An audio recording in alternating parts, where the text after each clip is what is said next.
저는 이탈리아 밀라노 출신의 키아라라고 합니다. 제 부모님은 패션업에 종사하고 계시고, 그래서 저는 어렸을 때부터 디자인과 예술에 대해 공부해왔는데요. 하지만 제가 중학교에 입학했을 때쯤 저는 패션과 예술에 대해 흥미도 재능도 없다는 것을 깨달았습니다. 그리고 저는 옷을 직접 디자인하는 것 대신에 부모님이 디자인하신 옷을 빠르고 효율적으로 제작하고 최적의 시장에 판매하는 역할을 맡아보고 싶다는 생각을 하게 되었습니다. 그래서 저는 모든 예술 공부를 그만두고 그날부터 공부에 전념했습니다. 그리고 몇 년 후 중국 대학교로 유학까지 갔죠. 제가 중국을 선택한 이유는 간단했습니다. 인건비도 합리적이고 내수 시장이 커서 제게 많은 기회가 주어질 것 같았거든요. 그렇게 처음 방문하게 된 중국은 생각보다 만족스럽더군요. 중국인들은 우통을 벗고 돌아다닌다든지 하는 이해할 수 없는 행동을 하고 시끄럽고 무질서하긴 했지만 그래도 나름 호탕한 성격에 제게 위협을 가하거나 하는 사람도 없었거든요. 그리고 중국 대학교에서 만난 친구들은 처음 보는 제게 몹시 친근하게 대해주며 저를 반겨줬습니다. 그러나 중국에서의 만족스러운 경험을 하는 것도 첫 한 달이었을 뿐 그 후부터 저는 정말 지옥 같은 시간을 보내야만 했습니다. 왜냐하면 중국어는 생각보다 배우기 까다로운 언어였고 영어가 전혀 통하지 않는 중국이었기에 생활 난이도가 수직 상승했거든요. 물건 하나를 구매할 때도 중국인 직원들은 헬로조차 못 알아들었고 그나마 영어를 조금 배웠다는 중국인 학교 친구들 또한 왜 아름다운 중국어를 놔두고 영어 같은 소국의 언어를 사용하냐며 얼굴을 붉히기도 했죠. 그리고 중국인들은 알면 알수록 겉으로만 호탕할 뿐 속은 열등감 덩어리만 가득할 뿐이라는 사실도 깨닫게 되었는데요. 이들은 자신보다 아래라고 생각되는 사람들에게는 가차없는 무시와 차별을 가했거든요.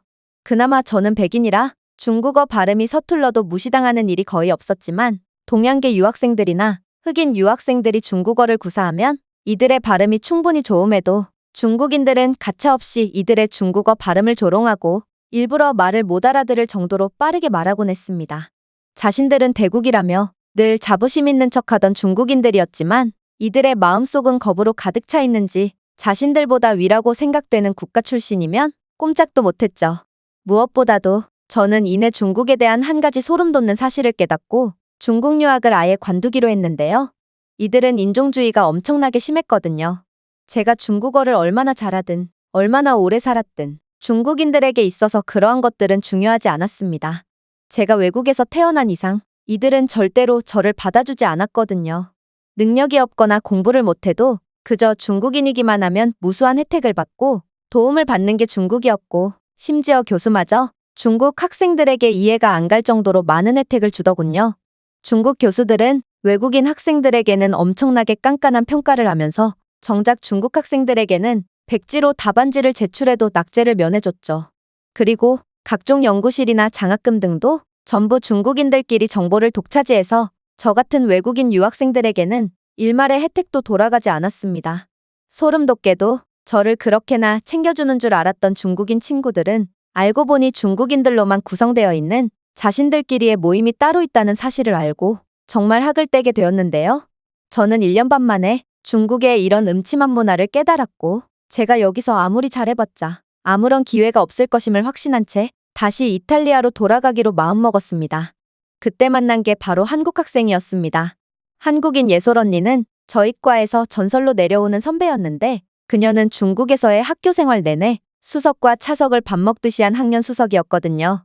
유학생과 중국 학생을 묶어서 평가하는 저희 학교에서 외국인 수석은 역대 최초였기에 학교에는 그녀에 대한 많은 소문이 돌기도 했죠. 교수에게 몸을 허락했다, 뇌물을 줬다 등 모두가 그녀에 대한 안 좋은 이야기를 하고 다녔습니다. 그도 그럴 것이 외국인 차별과 중국인 우대 정책을 일삼는 중국에서 외국인이 학교 수석을 하는 건 보통 쉬운 일이 아니었습니다. 아니, 거의 불가능했죠. 어쨌든 예솔 언니는 자퇴서를 제출하러 가는 제게 말을 걸었습니다. 키아라 맞지? 나는 4학년 예솔이라고 해. 너와 같은 유학생인 한국인이고 말이야. 요즘 계속 학교 공터에서 혼자 있길래 마음에 걸려서. 표정도 안 좋고 말이야. 나도 너와 비슷한 고민이 있던 적이 있는데 잠시 이야기를 나눌 수 있을까? 그녀는 유학생답지 않은 완벽한 중국어를 구사했고 그렇게 저는 그녀와 이야기를 나누게 되었습니다. 그리고 그녀와의 이야기를 나누는 내내 저는 뭔가 속이 뻥 뚫리는 기분이 들었는데요. 그동안 중국 친구들에게 힘든 일을 털어놓으면 그들은 외국인인 제게 선을 그었고 자신들끼리만 기쁜 일과 슬픈 일을 공유해서 너무 힘들었거든요. 하지만 한국인 예솔 언니는 제 말에 공감해주면서도 자신도 똑같은 일을 겪었고 너무 힘들었다며 제 편이 되어줬습니다.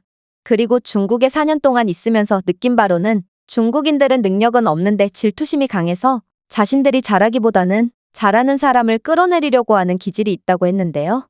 예솔 언니가 좋은 성적을 거두자 교수들은 그녀에게만 일부러 박한 평가를 내렸고 친했던 중국 학생들조차 언니에 대한 악의적인 소문을 퍼뜨리며 공격했다고 하더군요. 역시나 예솔 언니에 대한 안 좋은 소문들은 전부 거짓이었던 것입니다. 어쨌든 그녀는 이번에 학교 졸업 이후 중국에 다시는 오지 않을 거라며 자신은 한국에서 석사 과정을 이어나갈 생각이라고 했는데요. 그러고는 제가 중국 생활이 힘들어서 그만두려는 거면 한국에 와보는 건 어떻겠냐고 제안하더라고요. 한국에 간다니 이건 정말 미친 짓이었습니다. 저는 한국의 언어도 문화도 몰랐거든요. 그러나 예솔 언니는 한국은 패션 산업이 급격하게 성장하고 있고 여기서 한국어를 배우고 산업에 대한 공부를 게을리하지 않는다면 한국인과도 차별 없이 경쟁하며 자신을 더욱 발전시킬 수 있을 거라고 하더군요. 저는 예솔 언니의 힘있는 말에 이 유머를 확신이 들었고 그렇게 한국에서 처음부터 다시 시작하기로 했습니다. 예솔 언니가 중국 대학교 졸업을 마치고 저도 자퇴를 하면서 저희는 그렇게 함께 한국으로 가게 되었는데요. 정말 우연찮게도 저는 예솔 언니가 석사 과정을 밟는 학교 근처에 있는 대학교에 진학하게 되어서 자취도 같이 하게 되었습니다. 그렇게 급하게 살게 된 한국은 놀라웠습니다. 한국인들은 인성도 무척이나 바르고 영어도 굉장히 잘했거든요. 가장 놀라웠던 건 한국인들은 중국인들처럼 저를 곧 떠날 사람으로 대하지 않고 진심으로 대해주며 기꺼이 자신들의 영역 안으로 저를 들여보내줬다는 것입니다. 한국의 왁자지껄한 술집에서 술게임을 하며 즐거운 시간을 보낸 기억은 제게 정말 소중한 추억으로 남아있기도 하죠. 또한 한국인들은 중국인들처럼 폐쇄적이지도 않았는데 이들은 영어나 이탈리아어를 기꺼이 배우려고 하며 늘 도전적인 모습을 보여줬거든요.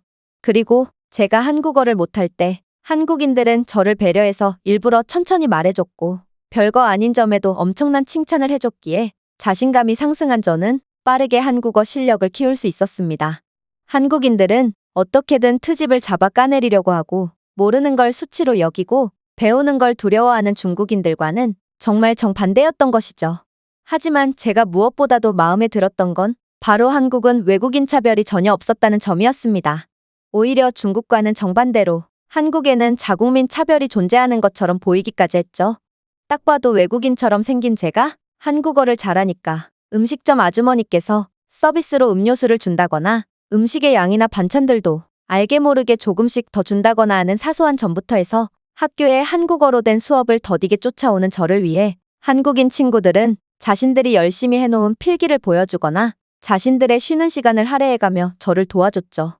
한국인들의 이런 착한 모습을 보면 박애주의자도 이런 박애주의자가 없다고 느꼈네요.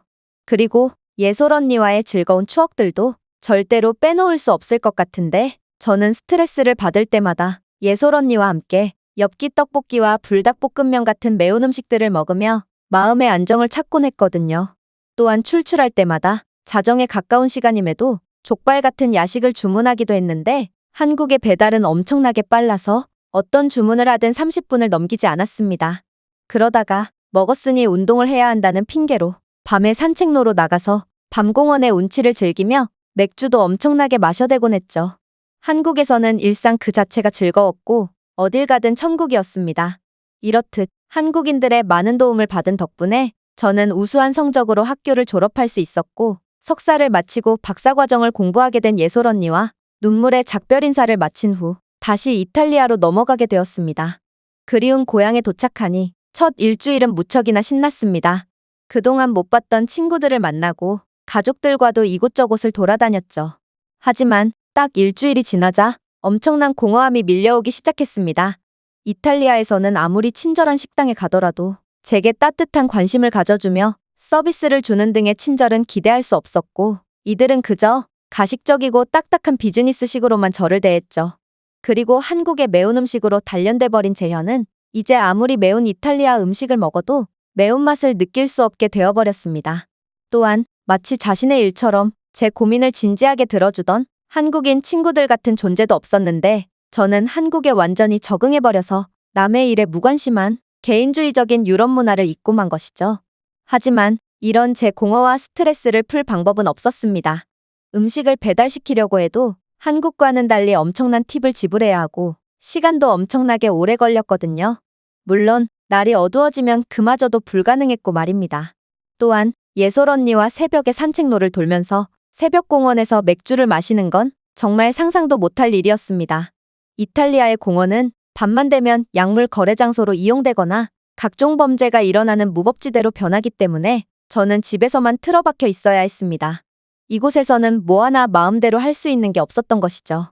저는 매일같이 예솔 언니에게 전화를 걸어서 돌아가고 싶다며 눈물을 흘렸고 착하고 정 많은 예솔 언니는 늘 그런 저를 받아주며 진심으로 위로해줬습니다.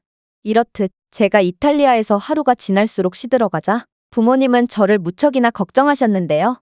그리고 이탈리아에 적응하기가 그렇게나 힘들다면 한국에서 경험을 쌓아보고 한국에서 저만의 시장을 개척해보는 건 어떻겠냐고 물어봐 주셨죠. 저는 부모님 밑에서 3년간 경력을 쌓은 뒤 해보고 싶은 일을 하는 조건으로 한국에 갈 수 있었던 건데 부모님은 한국을 너무나도 사랑하게 된 저를 배려해 주신 것입니다. 그렇게 저는 한국으로 다시 돌아갈 수 있게 됐고 다시 만난 예솔 언니와 뜨거운 포옹을 하며 일주일간 정말 광란의 하루하루를 보냈습니다. 닭발과 엽기 떡볶이, 곱창 등 한국식 매운 음식들이 어찌나 그리웠는지 모르겠네요. 그리고 다행히 일은 잘 풀려서 저는 한국 회사의 마케팅팀에 입사하게 되었는데요. 저는 이곳에서 열심히 일하며 많은 것들을 배우고 있고 확실히 한국의 패션 시장은 급속도로 커지고 있어서 엄청난 비전이 있는 국가임이 틀림없었습니다. 한국인들의 뛰어난 패션 감각을 보면 패션 산업이 진작 발전했어야 할 이 나라가 왜 이제야 발전에 박차를 가하고 있는지 의문이 들기도 하네요. 어쨌든 저는 한국에서 많은 것들을 배운 뒤 한국 패션 산업 발전을 위해 더 많은 일들을 해보고 싶습니다. 이 외국인의 글은 여기까지입니다. 한국 때문에 자신의 조국이 어색해진 이탈리아 여성의 사연이었습니다. 제가 준비해온 내용은 여기까지입니다. 끝까지 시청해주셔서 진심으로 감사드리며 여러분들의 구독과 좋아요, 알림 설정은 영상 제작에 큰 힘이 됩니다. 이상 세모튜브였습니다.